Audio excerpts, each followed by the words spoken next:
Welcome back students. मैं sir Saeeda खातून ma'am. हमने इससे पहले चैप्टर नंबर 1 पढ़ा था ज्योग्राफी के अंदर, जिसका नाम है नेचुरल रिसोर्सेस।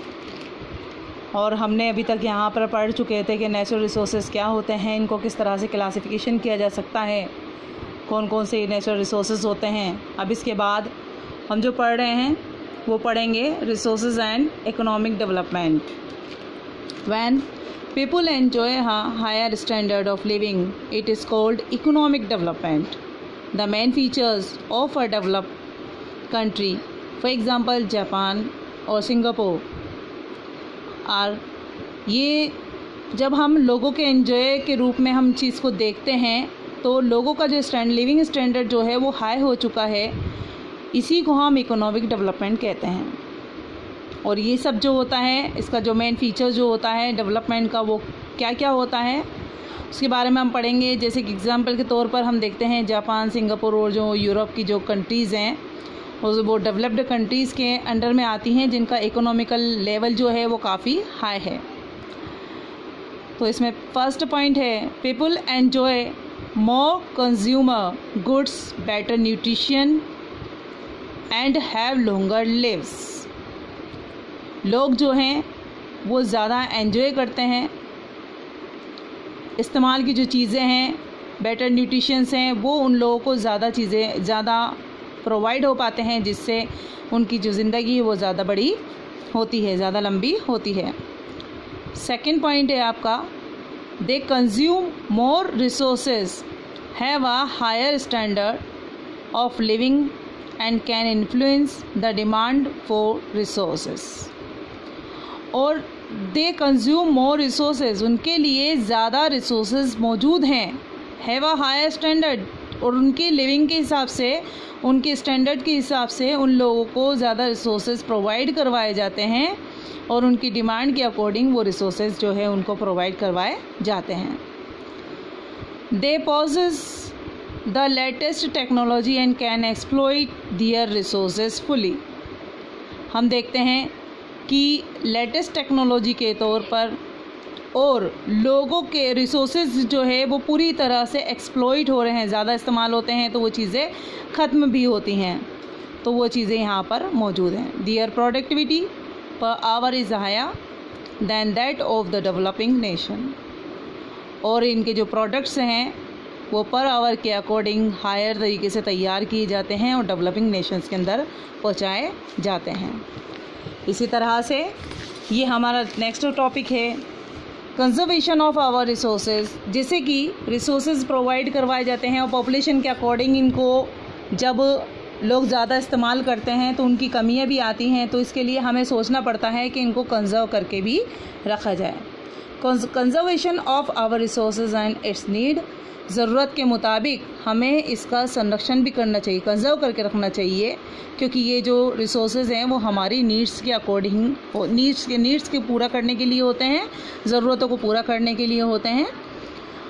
तो as discussed above we have studied that resources are very important and should be conserved, but a question generally arises as to why should we conserve our resources। हमने जैसा कि ऊपर इसके बारे में पढ़ा, इसके बारे में समझा, और हमें पता है कि हमारी नीड्स को कंप्लीट करने के लिए रिसोर्सेज की काफ़ी ज़रूरत होती है और उनका कंजर्व करना बहुत ज़रूरी होता है। इसके लिए एक क्वेश्चन अराइज होता है कि किस तरह से इन रिसोर्सेज को कंजर्व करके रखा जा सकता है। Some of the natural resources are renewable, like water, plant, land, etc., because they can be used again and again। Water, plant और land, इन चीज़ों को हम दोबारा से रख सकते हैं, again and again यूज़ कर सकते हैं। While other like minerals are non-renewable because once used they cannot be renewed over and over again। और जो कि नॉन रिन्यूएबल रिसोर्सेज जो होते हैं उनको, जैसे मैंने आप लोगों को इससे पहले वाली क्लास में बताया था कि कोल पेट्रोल को अगर हम एक बार यूज़ कर लेते हैं तो उसको दोबारा यूज़ नहीं कर सकते हैं, क्योंकि वो डिस्ट्रॉय हो जाते हैं, ख़त्म हो जाते हैं, तो उनका दोबारा हम यूज़ नहीं कर सकते। But there is a great need of conserving both types of these resources. There is no doubt that land, water, plant, etc. are renewable resources and can therefore be used over and over again for the satisfaction of human needs.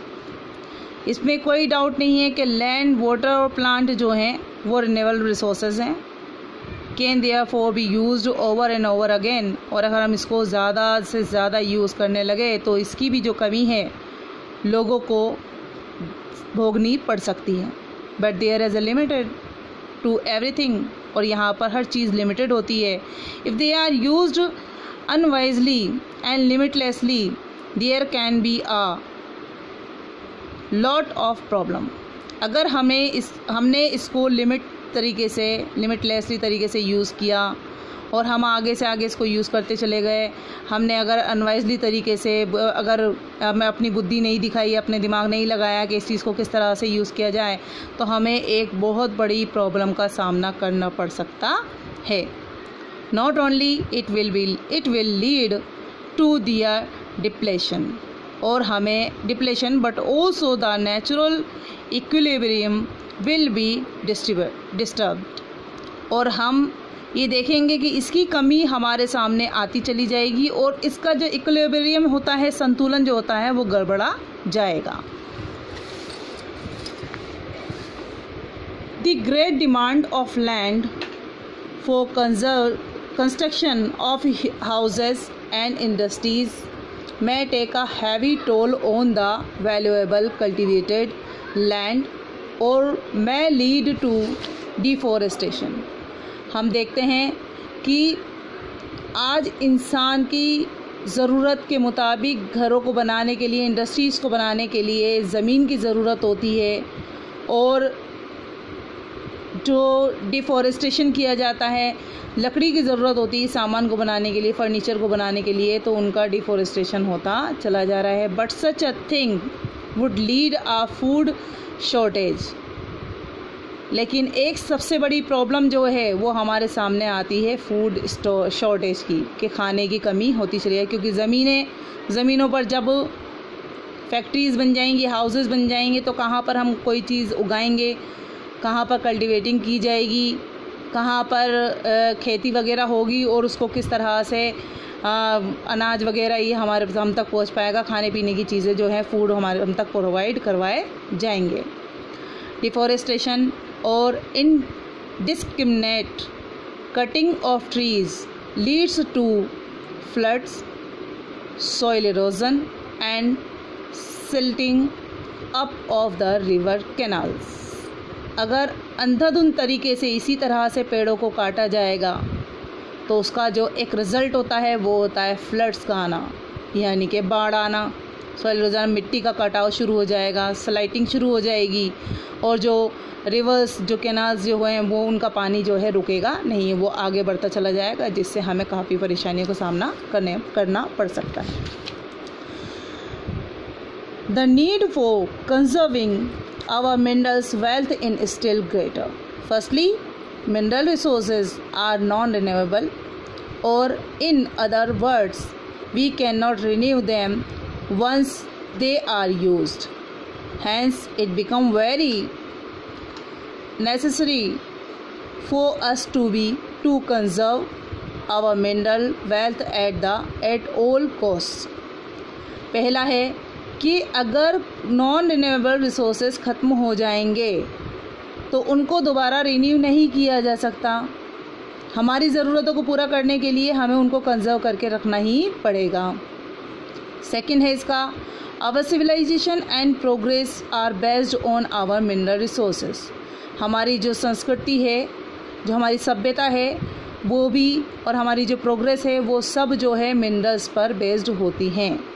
If they get access, these is every likelihood to fear that the whole artifice of civilization will crumble. और हम ही देखेंगे second ये है कि हमारी जो सभ्यता है वो ख़त्म होती चली जाएगी, खाली होती चली जाएगी, और जिसकी हम लाइक्लीहुड यानी संभावना व्यक्त करते हैं, तो अगर हमने अभी से इसका कंजर्वेशन शुरू नहीं किया तो ये चीज़ क्रम्बल हो जाएगी। हमारी सभ्यता जो है वो, हमारी जो सिविलाइजेशन है वो क्रम्बल हो जाएगी, टूट जाएगी। Thirdly, in the modern time of conservation of the mineral resources has become very important as these reserves cannot last long in the modern industrial age। तो तीसरा हमारा ये है कि मॉडर्न टाइम आज ऐसा है कि अगर हमने कंजर्वेशन पर ध्यान नहीं दिया तो मिनरल रिसोर्सेज जो हैं वो आने वाले समय के लिए हमें नहीं मिल पाएंगे, और ये हमारी ज़िंदगी के लिए बहुत ज़रूरी होती है। एंड देन ये जो आपका चैप्टर है वो कंप्लीट हुआ है।